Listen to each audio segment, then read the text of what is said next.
High on the western slope of California's Sierra Nevada grows a forest of giants. Here stand the most massive living things ever to have grown on Earth, trees so vast that a person at their base can scarcely take them in. At the heart of this grove rises one tree above all others, a single living pillar of wood older than the Roman Empire. Welcome to Sequoia National Park and the trail to the General Sherman Tree.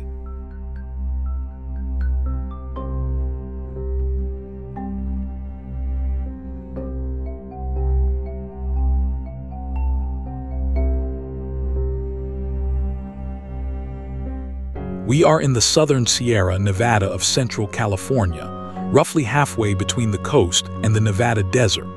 The trail begins high in a grove called the Giant Forest, at an elevation of more than 7,000 feet. All around us stand giant sequoias, the largest trees on the planet, in one of the finest concentrations of them left on Earth.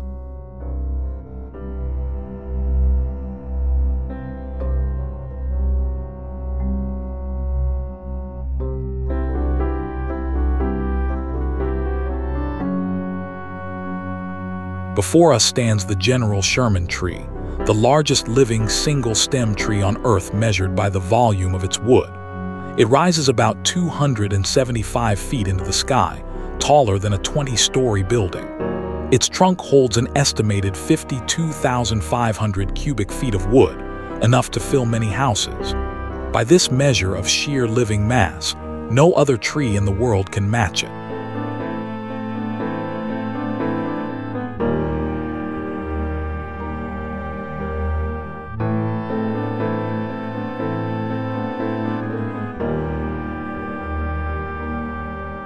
Astonishing as it is, the General Sherman is still growing. Scientists estimate the tree to be around 2,200 years old, yet each year it adds a new layer of wood around its enormous trunk. That yearly growth alone is said to equal the entire volume of a normal-sized tree.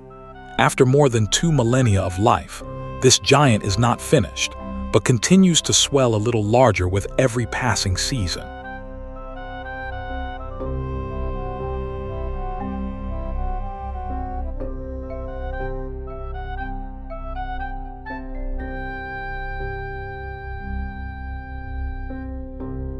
The Sherman Tree is only the greatest resident of a whole community of giants. This grove is called the Giant Forest, and it holds many of the largest sequoias in the world, including several of the 10 most massive trees on Earth. Walking its trails, you move between colossal cinnamon-red trunks that soar upward like the columns of a natural cathedral. Few forests anywhere leave a visitor feeling so small.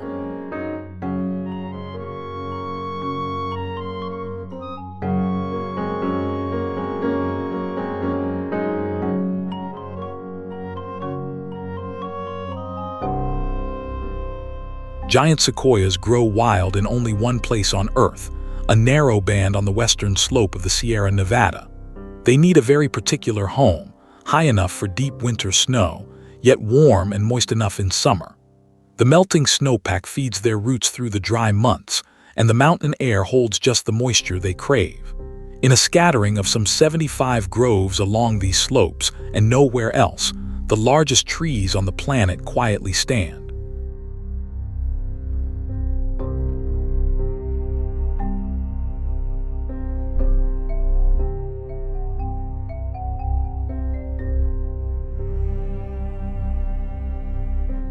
It may surprise you that these giants depend on fire.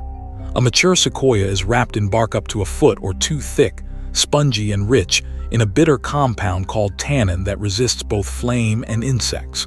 When wildfire sweeps the forest floor, the giants shrug it off, while the heat clears out competing growth and dries the sequoia's cones until they pop open.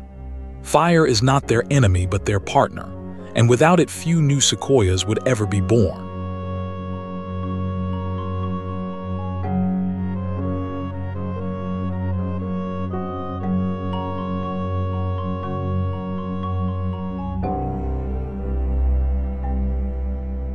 The scale of the sequoia becomes even more wondrous at its beginning. Each cone is no bigger than a chicken egg, and the seeds inside are tiny, smaller than a flake of oatmeal. From such a speck grows the most massive living thing on Earth.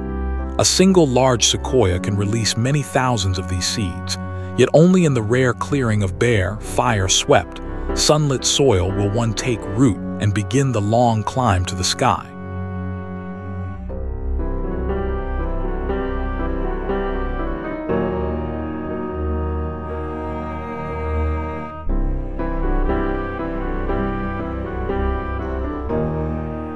For all their height, the giants have no deep taproot to anchor them. Instead, a sequoia spreads its roots outward in a broad, shallow plate, reaching more than 100 feet from the trunk, yet only a few feet deep. The trees often grow close together so their roots can interlock and brace one another against the wind.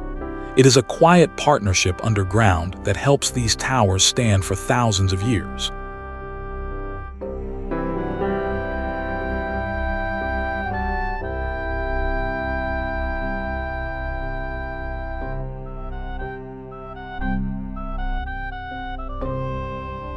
In 1875, the naturalist John Muir wandered into this grove and was overwhelmed by its grandeur. It was Muir who gave the place its name, the giant forest, and who wrote of these trees with a reverence that stirred the whole nation.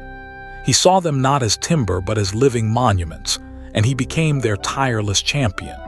His words helped awaken America to the wonder standing in these mountains and to the danger of losing it.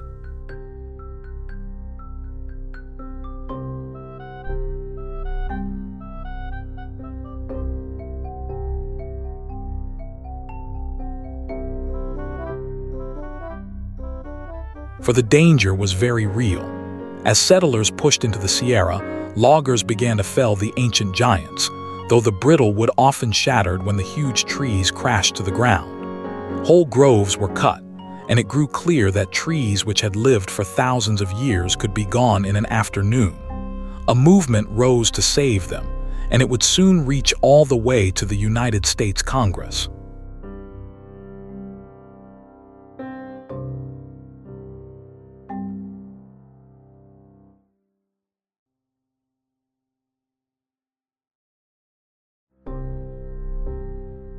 On the 25th of September, 1890, Congress created Sequoia National Park.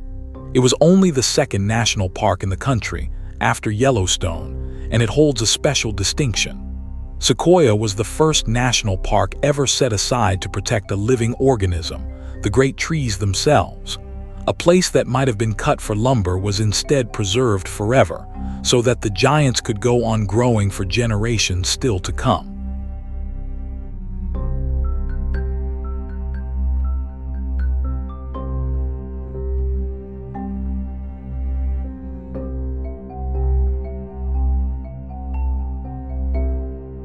In the park's early years, its guardians rode in from the United States Army. Among them were the Buffalo Soldiers, regiments of African-American cavalry, who patrolled these mountains each summer around the turn of the century. They chased out poachers and illegal grazers, fought fires, and built the first roads and trails into the wild backcountry. In 1903, an African-American captain, Charles Young, served as the acting superintendent, one of the first to lead a national park.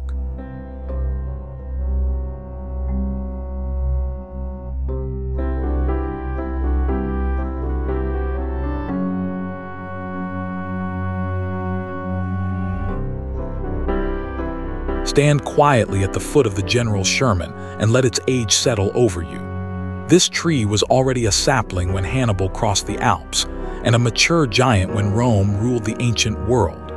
Empires have risen and crumbled, whole languages have been born and forgotten, while this one living thing simply kept growing.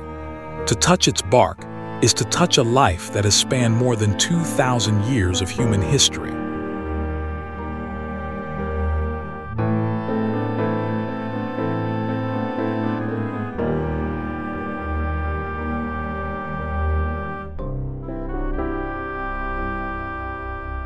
Look closely at the trunk, and you see the secret of that endurance. The fibrous cinnamon bark can grow more than a foot thick, a fireproof armor with no flammable resin at all. Fire scars blacken the base of many giants, Yet the trees live on and heal around their wounds. High above, the first great branches do not appear until far up the trunk, holding the crown safely out of reach of the flames below.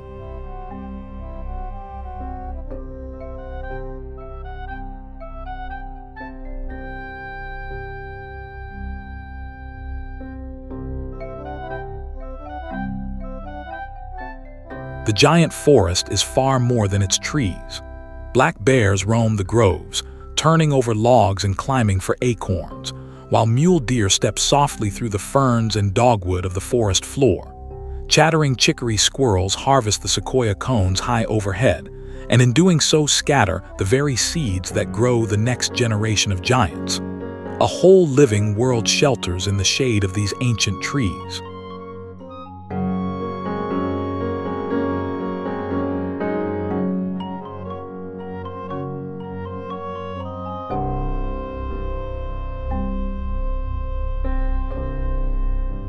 So this short trail leads to one of the great wonders of the natural world, the largest living tree on Earth, still slowly growing after more than 2,000 years, in a forest of giants that survive by fire and grow nowhere else but here. It is a place that humbles everyone who walks it, a living cathedral of wood and light in the high Sierra. Few square miles anywhere hold so much quiet majesty.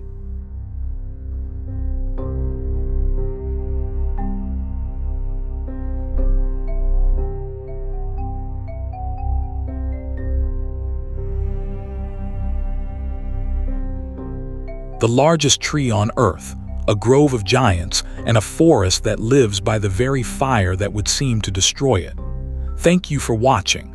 Follow for more interesting people, places, and things we cover on the channel.